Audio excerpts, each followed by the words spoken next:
know that this webinar is being recorded. So I'm just going to share my screen here.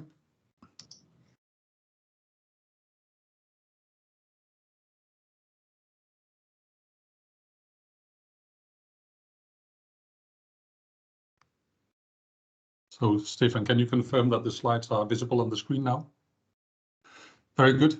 So welcome everyone to this final event of the SETWind project. As I write here on the screen, please note that this webinar is being recorded to be shared afterwards. My name is Matthias Andersen. I'm from DTU Wind and Energy Systems, and I'm the coordinator of the project, and I'm very happy to welcome you all here on behalf of the consortium, which includes our colleagues from SENER in Spain, TNO in the Netherlands, SINTEF from Norway, the European Energy Research Alliance, and 4Wind from Germany. And maybe also while I'm in presentation mode here, if I can ask one of my colleagues to admit new participants to the meeting, because I'm unable to do that while I'm in presentation mode. So the program for today is as this. I'm going to start with a welcoming note, explaining a bit about the project and what we've achieved and the reason for why we set out to achieve what we tried to, perhaps also what we did not achieve. After that, my colleague Stefan Barth from 4Wind in Germany will talk about how SETWind worked to encourage cross-border collaboration, but also the obvious challenges we saw in this, not least due to Corona, but also other circumstances. After that, John Olav Tente from SINTEF in Norway will talk about the SETWind's proposal for Lighthouse Initiatives for offshore wind energy in Europe. And that will be followed by Peter Eason, who is chairman of the ERA Joint Program for Wind, and he's from TNO in Holland. And he will talk about what's next for European offshore wind R&D. And after that, we'll have a panel debate with a Q&A. You're welcome to write questions in the chat, but also depending on the number of people joining this webinar, we can also open up for discussions, sort of mic to mic. What is SETWind? SETWind is a project that was started in March 2019, and it supports the implementation plan of the, it supports the implementation of the SETPlan implementation plan for offshore wind, and it does that by supporting the implementation working group, which is representatives from European member states and associated member states, the European Commission, SETWind, and ERA-JP Wind. Although it's a couple of years ago, we tend to repeat that the proposal for SETWind was developed together with a number of different stakeholders. SETWind, which is the technology platform for wind energy, Wind Europe, the interest organizations or the trade organization, the European Energy Research Alliance's joint program for wind energy, the IEA Wind TCP, and the European Commission's Joint Research Center in Petten. And the reason why we emphasize that is because SETWind is really about supporting the coordination of offshore wind R&D in Europe. As I mentioned, we have the project partners from SENER, TNO, SINTEF, ERA, DTU, and 4Wind. And when we set out the project, we defined 4 objectives. The first was to update and work with the implementation plan for offshore wind to maintain it as a dynamic reference point for offshore wind energy in Europe. The second was to monitor and report on the progress towards the implementation plan targets. Back in 2018, there was a target set of roughly 1 billion euros. We later found out that the actual annual investment is much higher, so that was revised later. But anyway, that was the starting point back then. We also worked to strengthen policy coordination in European offshore wind R&I policy by supporting the work of the SETPlan implementation working group. And then perhaps most importantly, we had the ambition to facilitate a breakthrough in the coordination across borders of nationally funded R&I projects. Now, I think it's worth remembering where we started, and the project started in 2019. It means that we wrote the proposal back in 2018. And so we came out of the situation where just a few years before that, we'd seen the first zero subsidy bid for offshore wind in Europe. Offshore wind was really predominantly a Northwestern European endeavor. you can say kind of installation-wise, that's still the case, but things have changed. And we've just sort of seen the first floating wind power mini farm put in operation. But what we did have was that we had an excellent basis for coordination of European wind energy R&I. Now, what are we talking about when we're talking about, just had a mistake here on the sharing. What are we talking about when we talk about coordination of wind energy R&I in Europe? Well, first of all, we're talking about the annual investments in R&D spending in EU 27. That is roughly around 2 billion euros a year. The largest share of this comes from the wind industry, and that is, of course, because the very high expenses of developing new turbines and wind farm systems. And then with roughly 286 million euros coming from public R&D funding. If we look at the public R&D funding in Europe, it is sort of roughly split so that 35% is coming from the EU and 65% is coming from national resources. And here we're talking about competitive R&D funding. So we're not talking about what types of base funding or support for universities, RTOs. We're talking about competitively available funding. So the kind of funding you can go out and write proposals for to win. Now, one of the questions or one of the ambitions we had in SETWind was to say, where and how can we improve the strategic coordination between investments at national level? So we already have the coordination of the 35% funded through EU, but there are still 65% of competitive funding being funded at national level. Now, some of that belongs to national level and does so well, but there is a potential to coordinate some of that in strategically important areas. And how did we do that? And in SETWind, we addressed this through the concept of institutional alignment, and Stefan Barth will come back to talk about what we did in that space. The second question is how we can improve the impact of EU R&D funding. So how do we get most bang for bucks for the 35% coming from EU of this funding? And the way we addressed this in SETWind was primarily in two ways. One was to have what we called a rolling R&I agenda. So we continuously try to develop and reflect on the priority actions identified in the EU SETPlan implementation plan for offshore wind. And then we've also identified ambitious lighthouse initiatives that are important for offshore wind in Europe. And John Olaf Tante from SINTEF will present that in a moment. Now, as we say, we're sort of orbiting in our work around the SETPlan implementation plan for offshore wind. The first implementation plan was delivered in 2018, and we have just finalized the second SETPlan implementation plan for offshore wind. Unfortunately, we cannot share it yet here. It awaits final approval by the SETPlan steering committee, but it will be made available soon in public format. However, I can say a few words about what we have emphasized in the update to the implementation plan. Of course, first and all, we wanted to update the cost and installation targets for wind farms and for the grid. In fact, the cost targets that were set in the implementation plan for 2018 were more or less already achieved by the time the ink was dry, and that was really due to the development we saw over those years in offshore wind with the zero subsidy bids. So of course we had to update those cost targets and also the targets needed for grid installation, because of course one thing is to have wind farms, but we also need to have the grid to support it. The second thing we did was to update the research and innovation priority actions. So that's really the roadmap for what kind of R&D needs to be done in Europe for offshore wind. And there we've also seen a real development in that space. And those priorities were developed together with the IEA Wind TCP, ERA JP Wind, SETWind, and also with input from other stakeholders. Another very important topic was to increase focus on regional development in all EU basins. So in the first implementation plan in 2018, it was really focused on the North Sea. There was examples of how some floating initiatives were going on in the Mediterranean and a bit on the Atlantic coast, but wind was really kind of focused on the North Sea area.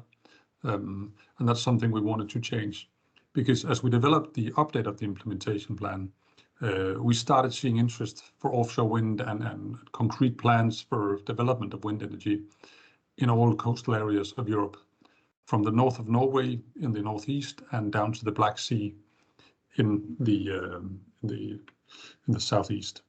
So that was an important thing. And then as a final thing, we also added a chapter with contributions from social science and humanities. It's an important topic. As we build out wind, we have a number of stakeholders at sea that have diverse interests in what should happen to the sea and how the space out there is used. And that's something that also needed to be addressed. So there's also a chapter on that in the updated implementation plan. Lastly, I just want to mention a few sort of key deliverables in the project. As a first example, we did a report in 2020 on Beyond LCOE, new assessment criteria for evaluating wind energy R&I.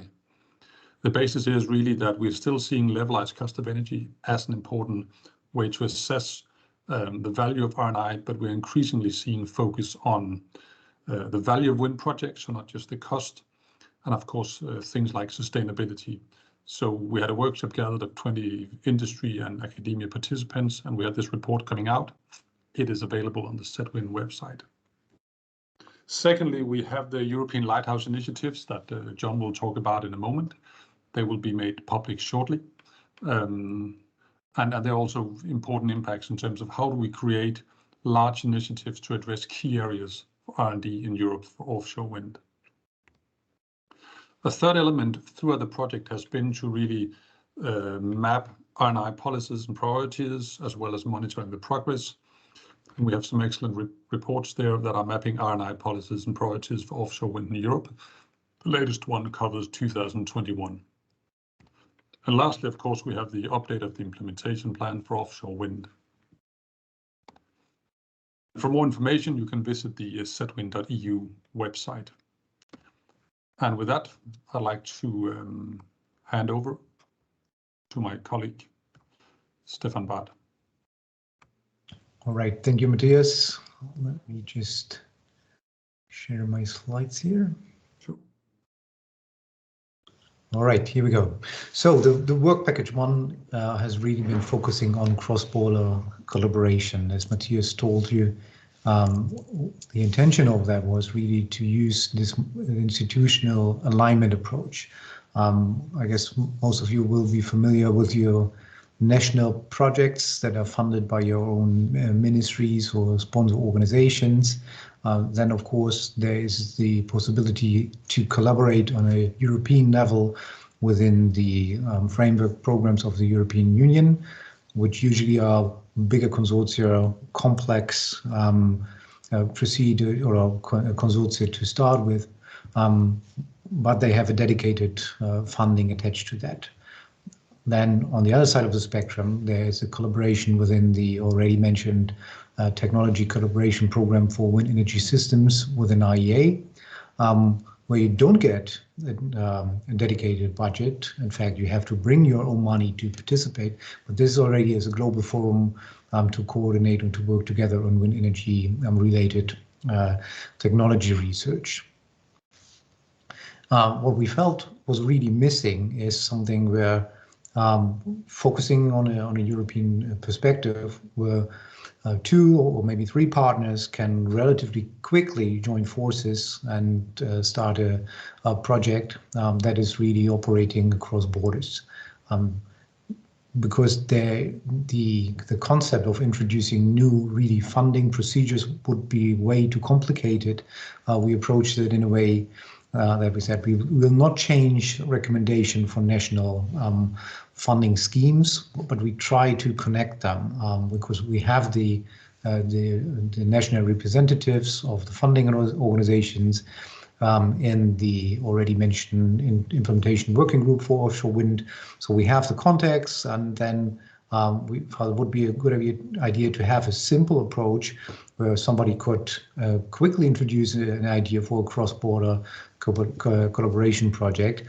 We do a quick check if that is in the priorities of the offshore wind implementation plan, and there would be then some seed money available so that senior researchers could travel to another institution, be there for a week or two, really work on a proposal, and then jointly hand it in the respective national funding schemes.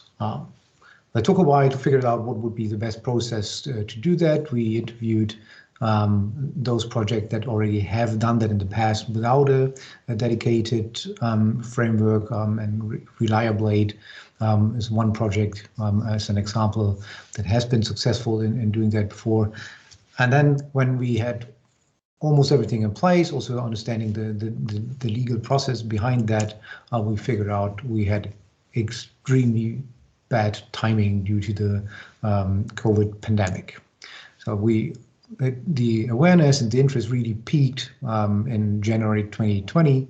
And here's some pictures from the ERA Deep Wind conference where people understood what we would like to achieve, and we're working on ideas and concepts. Said we had the forms and legal documents ready, but then if you look at the date, that was in March 2020, when almost all travel was banned across Europe. So that was unfortunately not very successful, obviously, in launching now a pitch so that senior researchers would travel within Europe to write and work on joint cross-border proposals. So what we did instead, at the same time in parallel, was a process about European partnerships. It's not so important to really understand how that is embedded in all the different levels on the international and European, from an international and European perspective. But the basic motivation behind here is very similar to what we had in mind with our cross-border collaboration process. It is driven by the member states, so that is good because the people behind it are the ones that are handling the money and the budgets available for wind energy R&D or energy R&D. The idea was to have an annual budget of roughly 100 million euros per year, and it is the Clean Energy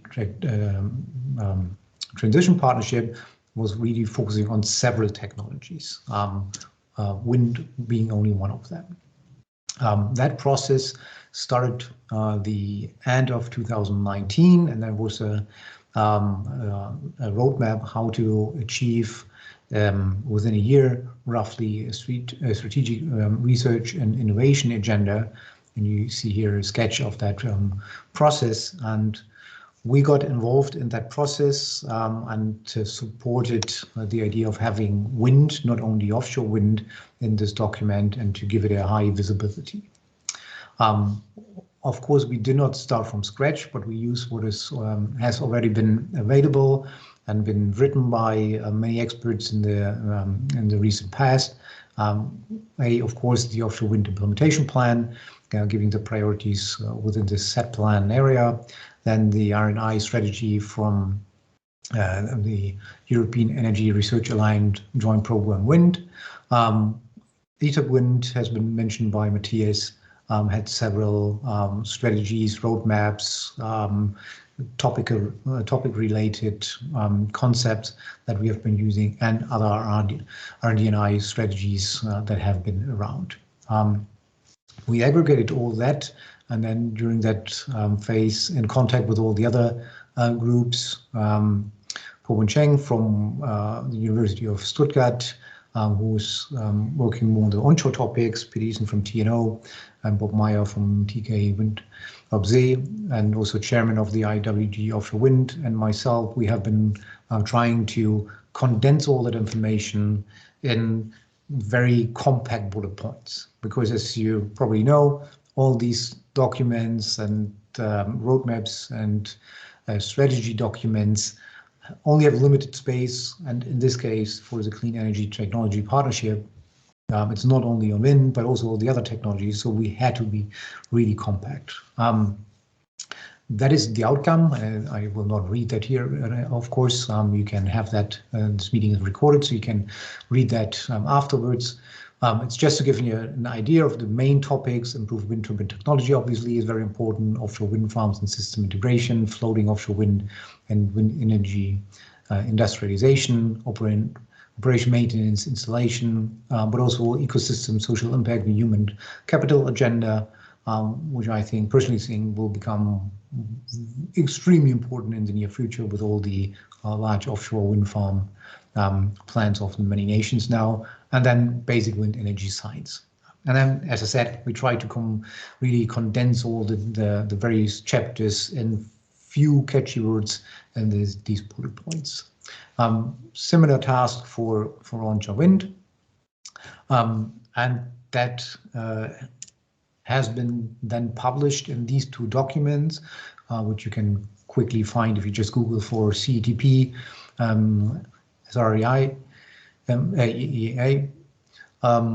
There are two documents. One is the stakeholder group's dialogue summary paper, which has a bit more information of the various topics, and that has then even compressed even more into the strategic research and innovation agenda, which is also giving the full story of the CETP.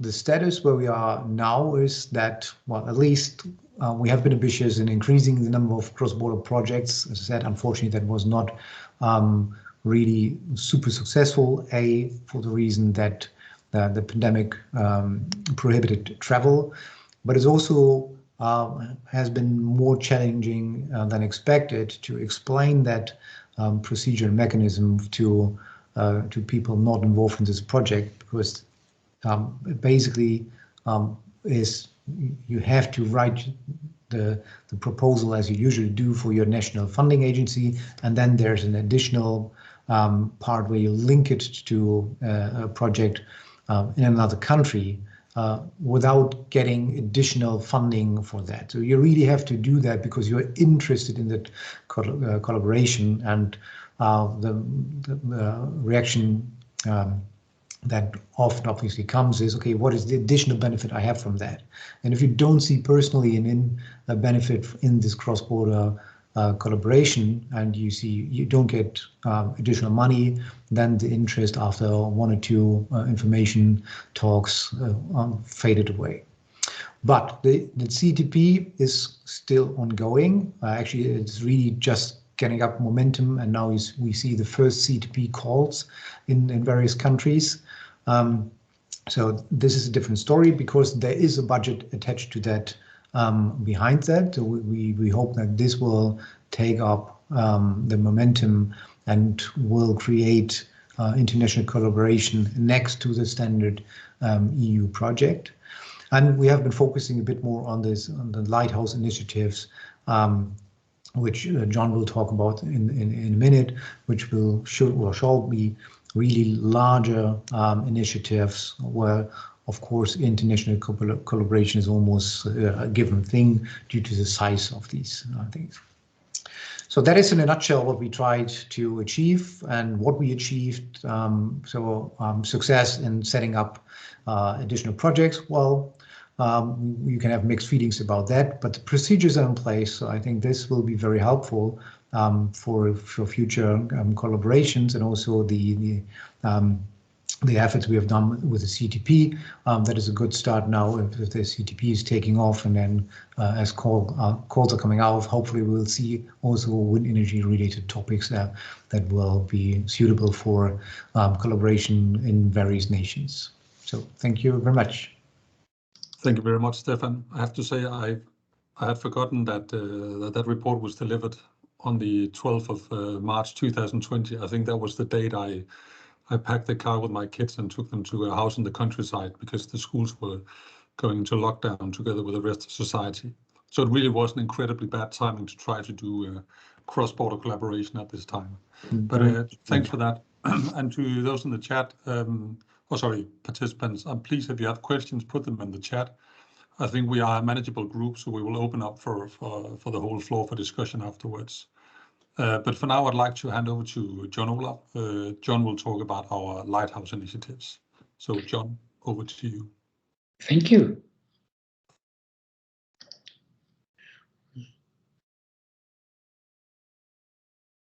I hope you can see my presentation. Yes. Very good. So I'll talk about the Offshore Wind Research Lighthouse Initiative. My name is Jon Olav Gjævertande. I'm a Chief Scientist at SINTEF. And I should say immediately that this work that is presented here is really a team effort, where the SETWind project have had a communication also outside the participants of the project, but have a communication with the wider research community in Europe, with the European JPWin Research Alliance, and also with the industry partners through the ETWin group. So what's a Lighthouse Initiative? It's an initiative to develop one or more large European research projects, so tens of millions of euros, that will address grand scientific and technical challenges that are crucial for the further advancement of offshore wind, providing new knowledge and basis for innovation. So it's a strategic effort to develop new large research projects. And the vision behind this is that offshore wind will become a cornerstone of the future energy system, and that it will be developed with respect for nature and society, and providing prosperity with clean and affordable energy for all. We see offshore wind as a giga opportunity, put a bit bluntly. Europe has a vision of 450 gigawatts of offshore wind by 2050. That will cover more or less 1/3 of the electricity consumption in 2050. So UK alone has a vision of 100 gigawatts. The European Commission has launched a goal of 300 gigawatts, and in Norway there's no official target yet, but talks are approaching 50 gigawatts as the goal for 2050. And to enable such development, we need, of course, a European offshore grid, interlinking countries in the North Sea, but also in the Mediterranean and so forth. And we need new technology, and floating wind technology is needed to develop offshore wind in this scale, because a lot of the sea is deeper than 60 meters, which is normally considered a limit for bottom fixed turbines. And why do we then suggest research and innovation? It's simply because it pays off. If we look at what we suggest as investment in the research and innovation Lighthouse project, maybe it's something like 50 million euros or something around there. And then on the other hand, if you look at, what is the potential improvement or savings in cost of floating wind compared to that investment, and you will see a factor about 100 engaged. So it is a good idea to invest in research and innovation. And we have two proposals for investing in research and innovation, two proposals for Lighthouse projects, you may call it. And the first one is an integration of large-scale offshore wind energy. And it will address three overarching topics: open access to data, knowledge sharing, and sustainable development. And then 5 more specific topics on flow physics of wind farms, grid connection, wind farm control, market solutions, and power to X. And the details of all this is outlined in a report that is going to be public any day now. The other European Lighthouse project proposal we are suggesting is on floating wind energy. And again, it's 3 overarching topics: open access to data, knowledge sharing, and sustainable development. And then 5 more technical topics, focusing on external conditions, integrated design, control systems, logistics and grid connection. And again, details are in the report. I'll just highlight one topic, and that's open access to data. One key deliverable from the Lighthouse projects will be an open data model of a multi-gigawatt floating wind farm that can be used as a reference suitable for all European seas, with alternative solutions for the floating structure, anchoring, cabling, installation, operation, maintenance, control, and so on. And you can in part envision this as sort of a digital twin of a multi-gigawatt floating wind farm with a full data set. And to support this, we also need real data. And real data on a commercial scale is really hard to get. So we are proposing instead to have a scaling model of wind farm consisting of some 50 to 100 turbines, relatively small 2-meter rotor or something like that, which is manageable also in terms of cost. And this can provide large amounts of open access data with a level of detail that is presently non-existing, and will certainly accelerate the technology advancement within the field of wind power, plant design, operation and control. And of course, this scale model is relevant both for the development of floating wind, but also very much for the development of large-scale integration issues.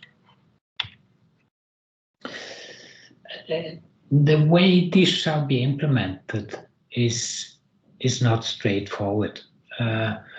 What we suggest is that there could be one or a number of research and innovation calls in an upcoming Horizon Europe program.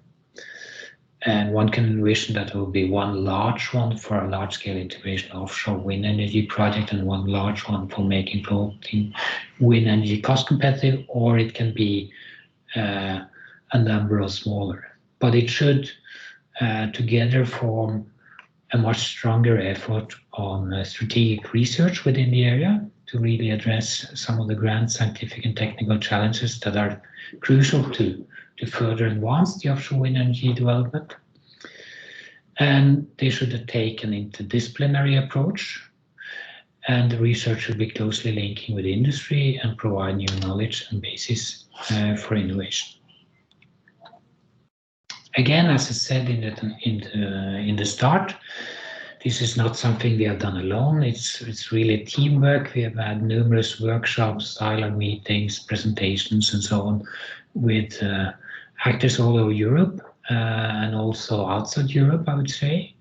And their input is highly acknowledged, and they also have SETWind, and SETWind is also sort of supporting the two reports that are about to be published in a few days now. So that's it. I'd just like to summarize. So we propose to create one lighthouse project on large-scale offshore wind and one lighthouse on floating wind. We really hope these two strategic initiatives can be implemented, and they will be visionary, science-driven, and large-scale. They will tackle EU challenges in an integrated and holistic way. They will provide impact by bringing the expertise together and complementing existing goals. And you may say, okay, that's fine, but why really? And the issue is that today we see that most research projects are relatively small when you look at the offshore wind sector. There are some large projects, but these are mainly demonstration projects and not really addressing the more fundamental research needs. So we need some larger, more visionary driven large-scale projects to accelerate the further development. Thank you. Thank you very much, John. I think that was an excellent presentation of these Lighthouse initiatives. It really is important that we find ways to have ambitious research and development collaborations in Europe. And I think in the discussion we'll come back to why Europe plays a particular role in the more fundamental research and the importance of that. But before we come to the discussion, I'd like to hand over to Peter Eason. Peter is the coordinator of the ERA Joint Program for Wind Energy. He's also been a part of the SETWind project. And Peter would like to share his thoughts on sort of what's next for European offshore wind R&I or R&D, because that is really the big question that the implementation working group has been trying to answer, and the rest of the community. So Peter, over to you. Thank you very much, Matthias, and thanks for the previous speakers that have, of course, already addressed the question, what is next in some detail, I would say. Yeah? So maybe to come back to the last comment of John Olaf Tande, that research project in the European area should be relatively large in order to accommodate the larger institutes in a single project. And when you have larger institutes from different countries in a single project, you can see that there are synergies between the institutes, building upon the efforts that have been done in each country itself by national project, will help to elevate the learning curve of the entire sector. And an example is the Upwind project that we have run about 12 years ago, followed by the Inwind. These were typical large projects, about 40 million in magnitude with industry, but most importantly with a large amount of larger institutes in Europe, where you could really see that we were bringing together knowledge from the different projects, national projects, into a single larger European project, and that really speeded up the innovation capacity and the implementation speed into the industry. So if you look to offshore wind farms today, you can see a lot of innovations that have now been commercially implemented in these wind farms that originate from the Upwind, where we looked at the barriers towards upscaling, the Inwind, development of innovations to get the upscaling, and also something from the Avatar, so the projects about large blades. But there are also some other larger projects that have really helped bringing the innovations into the market. So the title is What's Next for the European Offshore Wind Energy R&D? And it is an interesting question, and it may require a little bit of reflection of what are we aiming at. And I will touch a little bit on what has been told before, but it's too important not to address it twice. Let's put it that way. You can see on the graph that we are going to install a huge amount of offshore wind power, and that means that the installation pace, so the amount of gigawatts installed per year, has to increase. That has implications on the supply chain. It has implications on the permitting chain, on the tender systems, on the manufacturing chain, on everything that needs to be done in order to get those wind farms installed and maintained. And then we can see that there will be quite some challenges, especially if you realize that the offshore wind will be the backbone of the electricity system of Europe in 2050, representing about a third of the total energy consumption, so not only electricity, but total energy consumption.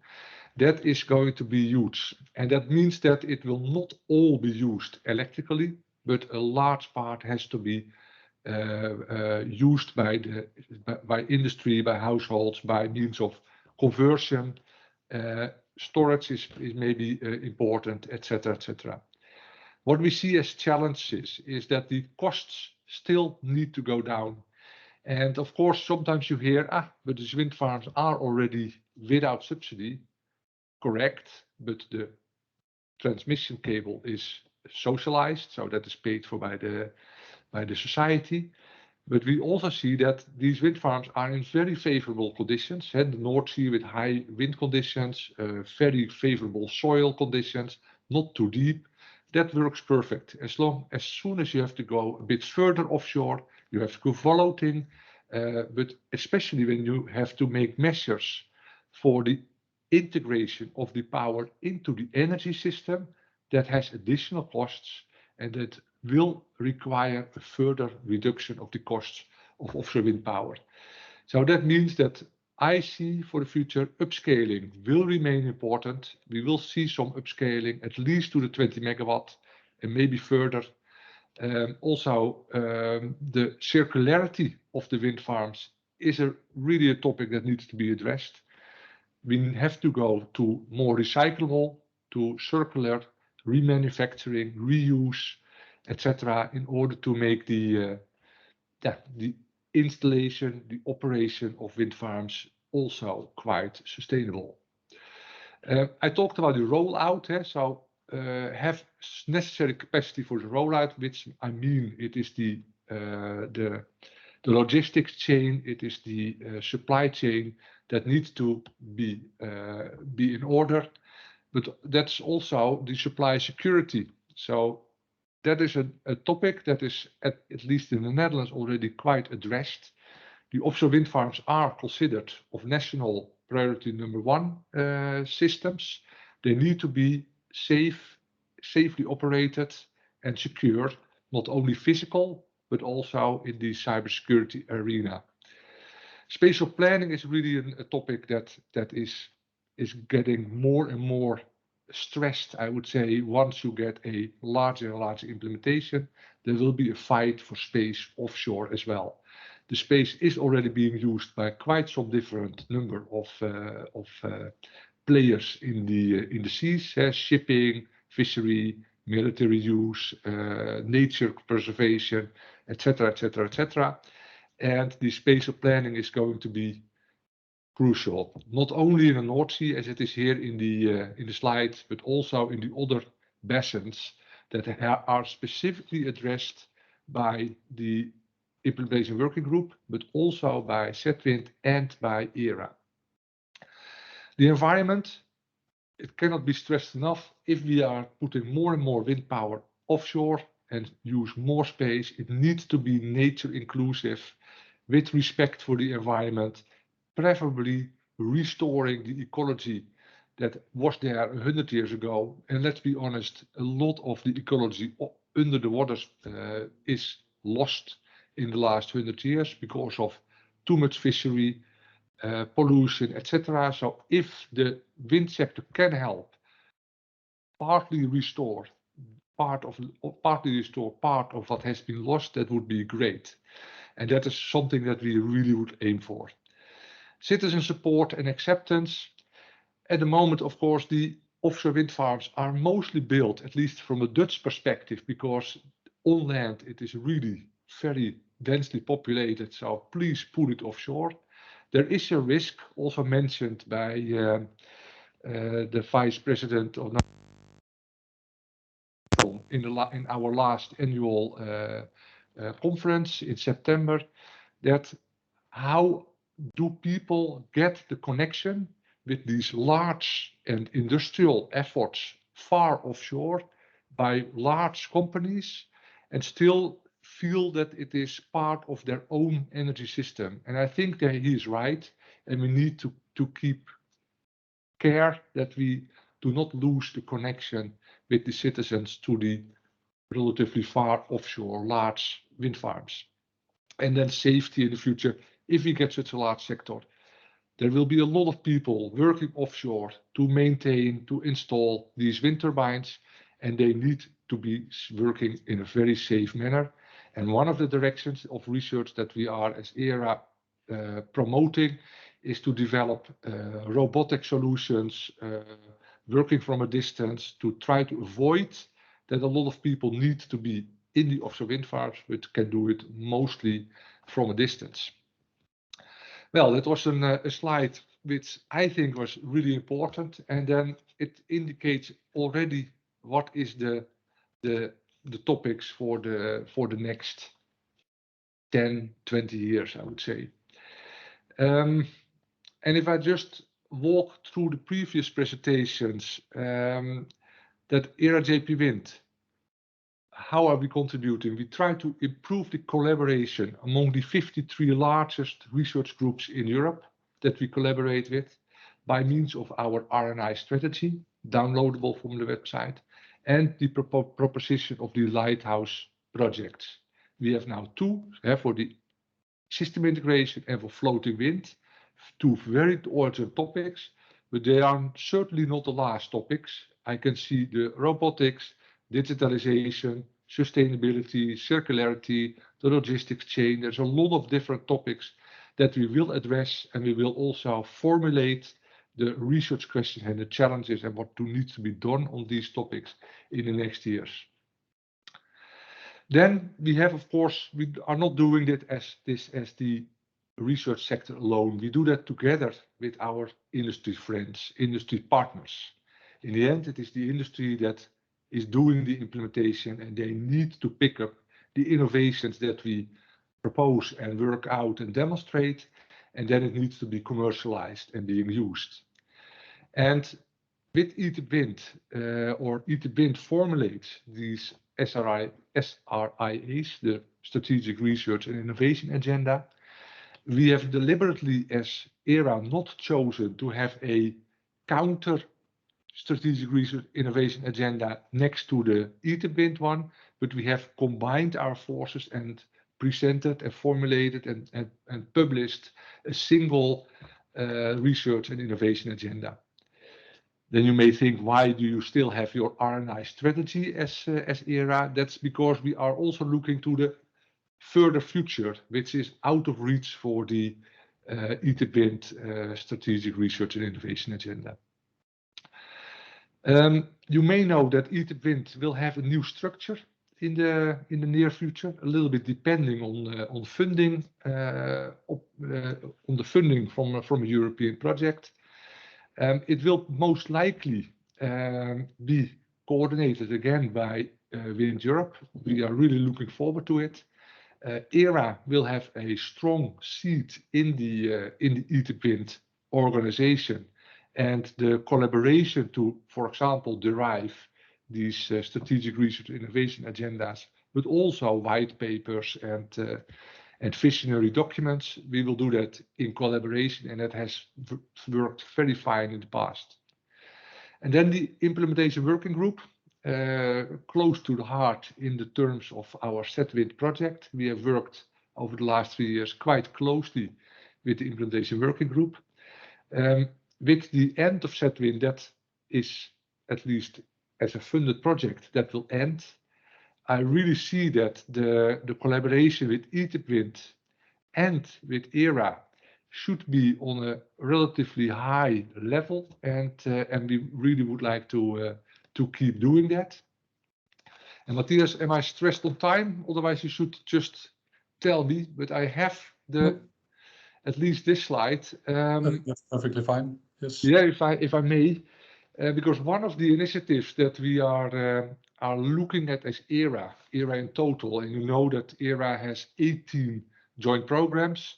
So on this higher level, we are looking what can we do to strengthen the joint programs in order to assist the faster acceleration of the energy transition at large. And in the case of joint program wind, the wind sector at large. And an idea has been to create European centers of excellence. And it is still not known what it exactly will be. We have tried to find some guidance from the EU, because on the one hand, the EU argues that strengthening the JPs would be beneficial for the acceleration of the energy transition. On the other hand, it is not presented as what it exactly should be, but it poses, of course, an opportunity that we can define what it could be and propose that to the EU. There were some handvaten in Dutch, some guidance, I would say, what it at least should have. At least there should be the support from the member states and the associated countries. Well, that's fine. In order to get the support from member states, associated countries, you know that the collaboration with industry is key. That is key for the member state associated countries. So it will most likely be a sort of collaboration of industry, member states, ERA, let's say the research community, and that reflects already a little bit what I just told you, that the SETWind is going to be reformulated, have a closer connection to the IWG and to ERA, and that may maybe at least a sort of a start to do that. And you can see that I have also included the Lighthouse Initiative pictures in this slide, and that is with purpose, because one of the key elements, or few key elements, that we as ERA see in these centers of European Centers of Excellence is that it should have at least open access to data, mentioned in both of our Lighthouse Initiatives. The knowledge sharing, also mentioned in both our Lighthouse Initiatives. Sustainable development. And then I think it should also include the human factor, or what do you say, that we have sufficient people doing the work. It has a different word than human factor. What is it? Human capital. Capital. Thank you. Human capital, and I think that should be at least part of it.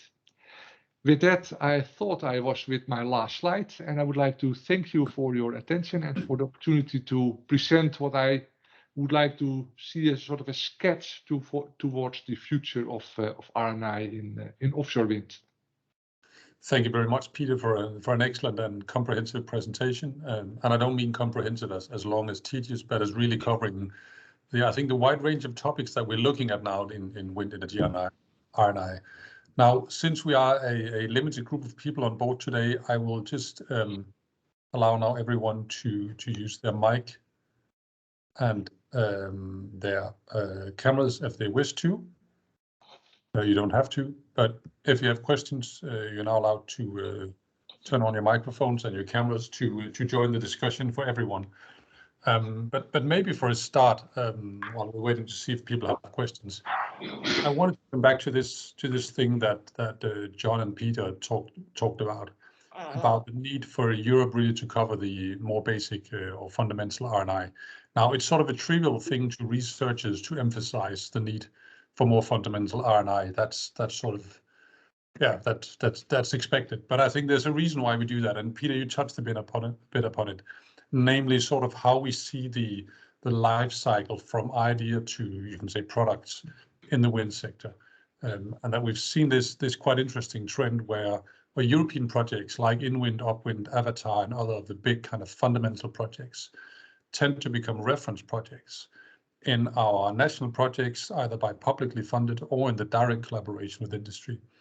I think at D2 Wind Energy, where we collaborate with more than 200 companies around the world, you really see this a lot. But perhaps, John, you for a start on the Lighthouse Initiatives, could you reflect a bit on, I mean, what is it? Why is it that sort of the fundamental research is so well suited for the European level? First of all, this is an area where we can openly share results, and we all gain benefit from the fundamental research. And there are, I mean, it's a bit strange. We have been doing research on wind energy for so many years, I can't remember, and offshore wind for, 20 years if you sort of come from the start. So one should think that you must be done with the fundamental stuff now. Right. But the case is we aren't. Today, if I ask, okay, can you please simulate the wind field inside a wind farm in real time to give me an estimate of how you should best control your wind turbines? Okay, I'm sure people can give an estimate on it, but it's not accurate enough. And there are some fundamental understandings that we need to develop still. If we look at, okay, how would you like to operate the power system with 1/3 of the electricity coming from offshore wind and 1/3 coming from onshore wind and 1/3 from PV, and maybe you have some hydrogen, but 100% renewable energies. How would you operate that? Not just like showing some slides, but really setting out, okay, how would you do it? How would you dimension your storage? How would you operated in the most efficient manner. Also fundamental research issues to be addressed, and so on. I can go on. And it's and if you, I think the electricity system is the largest man-made system in the world, in the universe, if you like.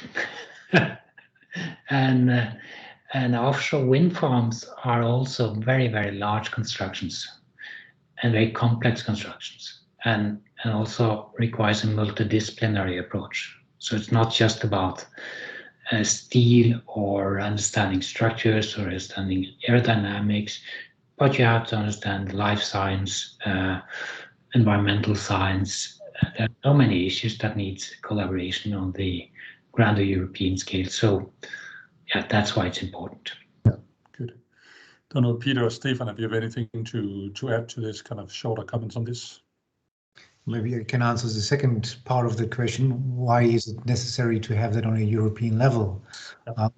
Even the bigger institutes of us that have maybe 200, 300 staff dedicated to wind energy, that sounds a lot, but if you look at the broad spectrum of topics we are handling, that means that the experts at Center for DTU or TNO or take NREL or Catapult or all the other organizations, the amount of experts really dedicated to one fundamental topic is extremely limited. Their R&D community is not set up in a way that you hire 100 experts of the same type. It's just not the way the R&D sector is organized. And if you then look the bigger OEMs, how many engineers are working in the R&D departments there, working on dedicated topics?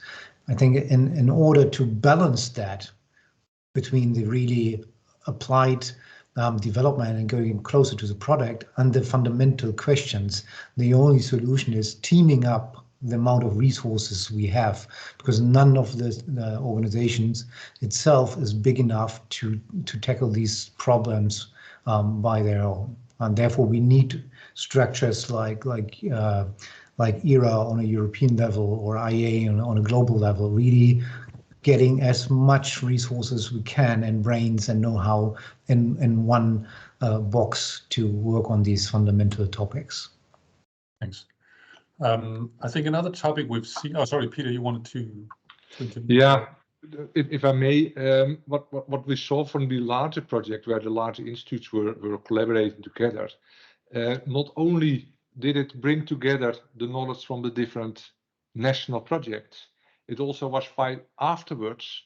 You saw that the efforts in the country and the tenders and the projects that were popping up were also aiming at those fields, because everybody learned from this larger project. And we also have identified at some point that we all the institutes, or at least the larger institutes, have about 40% of their income is from industry directly, which means that you work one-on-one on a more confidential level, but bringing in the knowledge that we have gained in these larger projects. And that is where I think that the acceleration of the innovations of these larger projects comes from. And it is really a nice one-way street towards the industry, and not only one from what you see in a demonstration project, but especially to the wider industry all over Europe. Thanks. I actually think the three of you covered three nice elements of why this is important. So first of all, as John say, as things are operating, we learn new things and it unlocks new challenges. We also have that turbine systems are getting bigger, so the physics, the fundamental physics are really changing. So first of all, we learn new things and we need to be more accurate. And Stefan mentioned the second thing, namely that although we are many, we're still few, and so really pooling resources is important. And thirdly, Peter, as you mentioned, it turns out that having that kind of fundamental research or more basic research at European level is an incredibly effective way to actually funnel a kind of raise the baseline for everyone and then into the organizations that are important in transferring that knowledge to the companies through the collaboration we and many others have with them. So I think that's a very nice summary. Another thing I wanted to reflect on is this fact that we've seen in the work on the update of the implementation plan that will come out shortly, namely that we've gone from wind from being a northwest European thing predominantly to being really something for all of Europe. And of course, with the terrible events unfolding in Ukraine these days, and the whole discussion about really energy policy again becoming geopolitics and all of that, I think there's an interesting reflection on how we see that development. As I mentioned in the beginning, when we started the project, the first floating sort of mini wind farm has just come online. John, I think today I've lost count on the number of planned floating wind farms coming up really in the many megawatt, and I think even gigawatt scales that are under planning.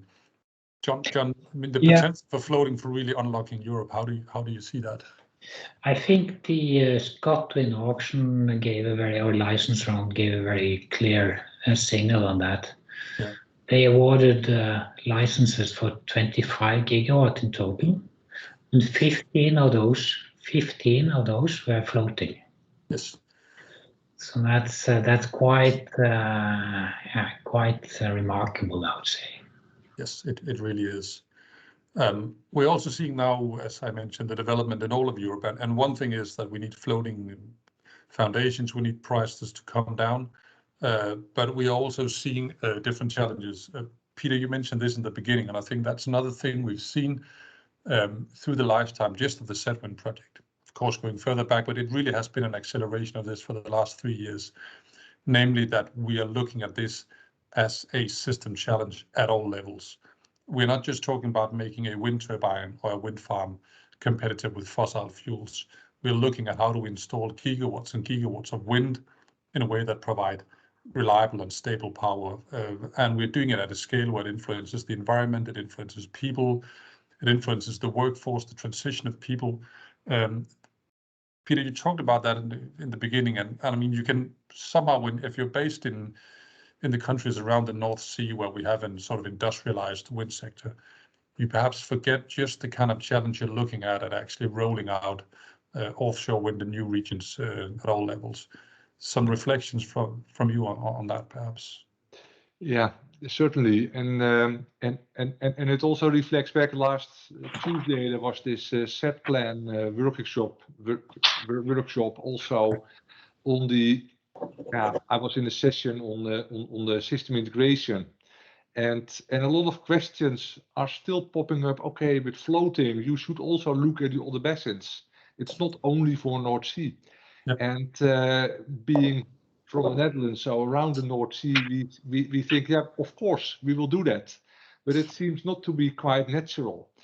And from an industry perspective, let's say the North Sea countries see the Mediterranean, for example, as a nice export means. But on the other hand, the Mediterranean area, they are probably going to make their own logistic chain, and at least will probably make, I would say, for the economic growth, they should make their own logistic chain. But it is not so easy, and it is big investments. And these investments are only going to be made if you have a pipeline of projects coming up. For example, if you want to build very large wind farms with large turbines, those are heavy. If you want to do that from a quay, you need special quays that need to be built just for installing the wind farms. It is a severe investment that should be earned back over the next 20 to 50 years. And you need then a sort of a pipeline of projects, so a vision of what is going to be happen. And I think that that was one of the good things of the Dutch policies, is that at some point they said, okay, now we have to reach our targets. The only way is offshore wind for the Netherlands. Mm-hmm. We are going to build every year 700 megawatts until 23, and up till 2030 it will be a gigawatt, and now even an acceleration. But you could see that then the supply chain has the confidence that investments in vessels, in quays, and whatever there may be is going to be, can be profitable. And it certainly is not for a single wind farm. So I think that we, from the experience that we have been gained around the North Sea, we have to export that knowledge and the experiences to areas around Mediterranean, to the Atlantic, the Black Sea, maybe at the moment a bit difficult, but I hope that at some point that also will be a very nice area for offshore wind farms. Sure, thanks. I can see we had a question from the audience. Anurag, you had a question, and you're welcome to turn on your mic and camera if you like. Thank you. Yes, I was not sure if you're taking questions now, but the last few minutes of discussion was exactly what I was curious about in the team, and what you guys talked a lot about the logistics, and it's beyond the turbine and beyond the farm, and even maybe beyond the research. Your number 2 challenge was the rollout part, right? So it may be that we are at this point where it's not so much the turbine and the farm and even the resources, but the sheer bringing others on board to get it out from the factories into the real world, right? Get it working. Yeah. So how do you guys, I mean, how have there been any discussions on how that will happen from an R&I perspective? Will these teams take the role to bring others on board, or will we shift our foci from the traditional things like controls of, the traditional things that are on our slides, second and third slides, into focus into applying, say, controls more on the logistics side, right? Again, moving away from turbines and farms into all of that other stuff that is more downstream in the value chain. Will we do it? Will we work with governments to help them bring other people, other organizations on board? I'm curious what you guys are thinking. Yeah, thanks. I think that's a really good question. I mean, if I can perhaps start, and then my fellow experts can take over. But I think we had a recent discussion in our department of DTU Wind Energy with some of the senior people from one of the turbine manufacturers, and I think what we saw there was exactly that, the question. So we're very strong on turbine design. We're strong on the materials. We're strong on resource assessment, all the kind of the traditional ones. But we're really seeing that a lot of the LCOE reductions and just the scale out will come from logistics, all of that. I'll perhaps start with Peter, because I know the Dutch have been very much focused on this, but I certainly know internally in our department, this is something we look more and more into. We're seeing more projects also on advanced manufacturing in order to allow that industrialization. And in a Danish context, we talk very much about this potential for logistics and the advanced manufacturing, and that, and you can also say the whole balance of plant, sort of what happens from the waist down of the turbines is another thing. But Peter, perhaps you first, and then John. Yeah. So so you're completely right. It is moving beyond, let's say, the earlier developments around turbines, farms, the grid connection to the shore, and then it was like, okay, the rest is for others. It's nowadays, if you want to build a wind farm, you need to make sure that you have an uptake of power for the next 20, 30 years in a very fast changing energy system. And that means that you need to know more or less what's going to happen. Of course, nobody knows, but for your business case, it is essential that you have at least an idea. And that means that the system integration, the logistics, your maintenance base, etc., is going to be part of your thoughts when you plan and design and install your wind farm. And as larger institute, at least, the integration in the institute is happening. We see that the Fraunhofer, SINTEF, TNO. Also on ERA level, we can see that it is more on a holistic level that we try to see, okay, what is necessary for the energy transition at large? What needs to be done? What are the priorities? And how does wind fit in that? But I'm convinced that at least in the logistics chain with transport and whatever, that is an area that requires significantly more effort. And I would say, fortunately, the offshore oil and gas sector is shrinking, I would say. Maybe in the next few years it could be increasing a bit, but we see that a lot of fields are depleting, and a lot of effort that was ships, vessels, companies are moving their attention to the offshore wind sector. And that is That's a very good development, and there's a lot of experience, especially in that sector, that can be used for the good of the offshore wind. Yeah. John, John wanted to. Yeah, just I support, of course, what Peter said, and a very good question from Anurag. Logistics is indeed an important part on the floating wind lighthouse project. It's one of the topic that is mentioned specifically in that proposal. And from a Norwegian side, as SETWind is located in Norway, we can see clearly what Peter is talking about, the shift from oil and gas to offshore wind. And a lot of the companies having done service and installations for oil and gas have now moved towards offshore wind. And the developers we have been in contact with, they are quite clear that, okay, to reduce the cost of offshore wind, well, it's not the turbines itself that is the issue. They are really a very advanced, well-developed product.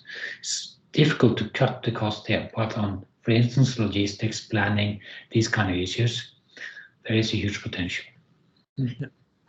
Having said that, though, I just want to mention one thing, and that's not to be defensive about sort of a classical wind energy R&I, but I think it's also important to say that as this part of Shift, we've seen a lot of talk about how renewables impact the system, but over the last couple of years, we've also seen the system impact the turbines, and so we are starting to see turbines that are kind of designed or tailored to specific conditions, the low wind, extreme lows, and others.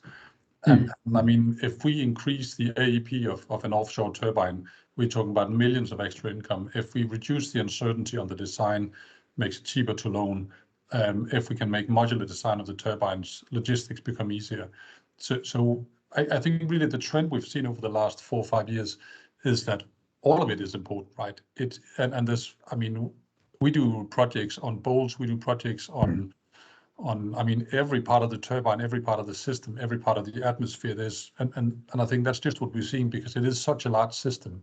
Yeah, and if I could add to that, it's also quite an integrated issue. Because you cannot plan logistics on your own without having knowledge about the turbines, and to design turbines with a view to the logistics and challenges is also an issue. Can you make them simpler to install and so on? That's also an issue. So it's certainly about the classical research topic also. That is Stefan, yes. Yeah. Part of the question was, are we teaming up with governments?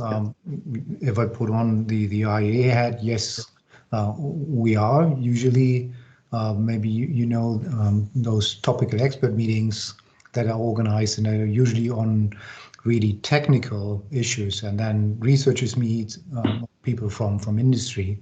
And we just had recently, in the beginning of February, topical expert meeting on offshore wind project consenting. Which was special because it really was targeting also people from governments and really those official agencies handing out the permits. There was an enormous interest, way more than 100 participants in that expert meetings, and also not only from those countries that are already down the road and know how to organize offshore wind, but there was also quite some interest from new and future market countries, like from Latin America and so on. I think that is really where there's a second benefit of this larger R&D activities, and then there are front-runner countries, they learn how to do that, and then in the process you learn not only about the technology, but of all the additional necessary things, legal frameworks, how to do that and how not to. If you look at the European offshore markets in the UK, the Netherlands, Denmark, Germany, how often have feed-in tariffs or the schemes been adapted and changed, because also the authorities learn, well, that has been a clever idea, but it did not work out as we thought. So it's really is learning on the process, and all the other new countries can really benefit from that and learn and do not have to repeat all the mistakes and dead ends again. So it really is beyond the research, but the advantage of these larger networks is that they are always connected to the governmental part. It's not scientific activity somewhere and then application and rollout and legal frameworks somewhere else. There's always a continuous communication. I think that is really appreciated in the wind energy sector. Definitely. Thanks, Stefan. Stefan, maybe this thing, sorry, Anurag, did that answer your question? You're welcome to join in. No, that is it. Thank you. I guess the only thing I was maybe perhaps looking was if there are existing plans you talked about the centers of excellence, right? Will there be explicit perhaps programs that will ask each center to focus? I mean, I think I saw a bullet that said logistics as a focus area, but as several of you commented, right? It's not just a logistics team looking at logistics. It could be a turbine design team figuring out something to do for logistics. So will there be like an explicit lighthouse to say, or a metric that says, we will try and get everybody, all branches of the science and technology community to figure out what they can do to help the rollout/logistics process? Is there any desire or plan to get that explicit about having that KPI in mind? Yeah, well, we do not have yet the plan, but we are certainly very interested to be challenged in every topic. So if this is a topic that you would bring up, we will check it with the other 53 partners, and if there is sufficient interest, we will certainly try to focus on those and invite the partners who like to participate in that. In the end, it is every deliverable of ERA is an effort by all of us. Of course, in the end, a few participate mainly, but it is certainly very welcome for you to or we welcome that you provide us with insights and directions and suggestions of further development. Yeah, for sure. Appreciate it. Thank you. Thanks. I mean, just kind of on a slightly anecdotal basis to give people a sense of the logistics challenge here. I saw a presentation recently where someone said that when they now install the large onshore turbines, they use a crane for that. And in order to install the crane, they start by bringing in 6 smaller cranes to install the big crane, and then they're ready to install the turbine. And then at the number of turbines we need to install, and here we're not talking offshore, it really is a daunting challenge. But Stefan, I wanted to come back to this question, maybe as a final discussion point here, kind of one of the big raison d'etre of the project, namely the collaboration between R&D and governments. We did not have the success we foreseen on the cross-border collaboration in the SETWind project, and we've talked about the obvious challenges there. If we are going to see this, and this could maybe be a kind of a roundtable short answer from everyone, starting with you, Stefan, what needs to be done, and what are realistic targets for that? Well, I mean, if we really want to establish something that is new, I think it must be quick. Yes. With quick, it must also be quick that we need these things very soon, but also that is a really slim and lean procedures. It must be an easy story to tell and to make a pitch why people should engage in that. That is, I think something we learned. The intention we had within SETWind were good, but explaining how it works was already too complicated for somebody not being involved in the process. And maybe the approach not touching funding schemes at all and everything stays the same in every national funding framework is not really working out. I think that we might have to ask really the national sponsors. You have to open up or have some sort of element in your calls where really encourage people to come forward with cross-border collaboration. Not only saying, well, it in general it is possible, but really making a pitch on we want you to come forward with proposals that work between 2 or more nations. Thanks, Stefan.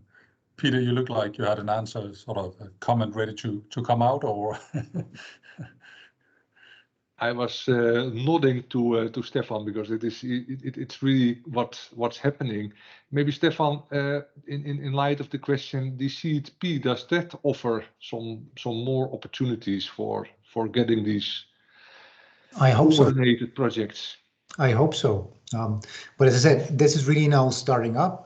There are first calls in some countries for first technologies, and I think we all have to work with our own government representatives that they put the wind topics on a high priority, because otherwise it will be there at some place. But I think now really is the time to give good ideas and advice how to do that. Excellent. It's a bit like the centers of excellence. It's appreciated that it will come out. It's a bit unknown how it will look like. But as you said, it's also an opportunity to steer or guide in a direction where it will have the most impact. Yeah. Thanks. Maybe another development that I saw and I was triggered by the IEA head of of Stefan is internationalization. There's now within the EU, but also on ERA level, quite some discussions on internationalization and looking what the collaboration on R&I level could be with mainly Africa. And you might think, okay, Africa, why that? The notion is with the EU that in order to have really impact on climate change, it's not only Europe that needs to be addressed. And it may be that after 2030, 2040, the impact by having further implementation of renewables in Africa is much larger. And therefore, they have started quite some collaboration programs on EU level. And also ERA is looking for who do you talk to at for example, the African Union or institutes, but that, of course, they are not organized like Europe is with large institutes. So it's a challenge, but it is also, I would like to mention it here, that we are a sort of a trend that this is going to be happening, and we may think of what can we do there, and I know that on institute level there is internationalization projects, but as ERA or as a European research community, we are not really addressing this together with the African Union, for example, and it may become necessary to do that in the near future. Very good point. We're working on that right now with the World Bank and GBEC, and it's probably a good idea to have a talk on that, Peter, about the ERA perspective, how we can combine that. Very good. John, any final comments from you on this before we wrap up? Yeah, if it's fine or not, I don't know, but it's at least a comment or a question maybe. You mentioned, Stefan, about this IEA workshop. I understood it was on consenting issues, or what to call it. And I was wondering,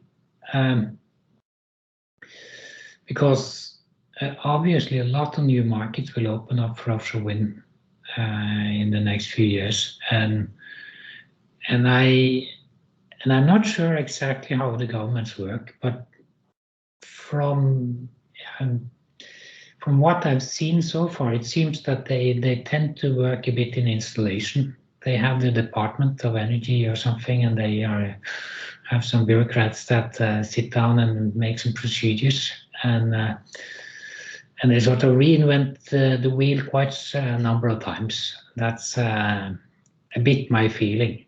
Of course, so question is there a best practice that can be shared? Is there research that have been carried out and can be shared on this, and what is actually the best practice, and what kind of schemes give what kind of effects? And again, this is, I think this is important issue of research also, and maybe something that governments would see, a clear value on, and they're sort of okay. It's very close to what they're supposed to to deal with. Yeah, that was exactly the intention of this topical expert meetings. That you do want to avoid that new countries restart from scratch, and if you talk to these countries, they are blown away by the enormous amount of challenges and tasks beyond them if they really want to enter the market, because they're absolutely not aware. They start thinking, okay, this is how an offshore sector could look like, and they quickly went, okay, this is way bigger than we ever anticipated.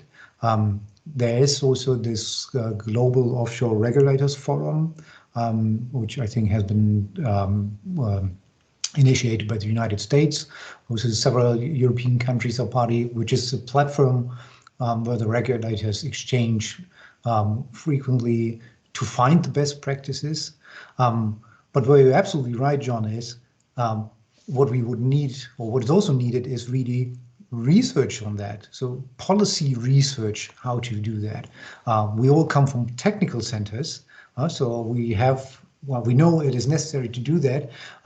But I think there's also a strong community on R&D for that policy things necessary. And also within ERA, I think we have not been super successful in connecting to these groups and make them aware that here's a big topic you can work on, which really will have a big impact on the society.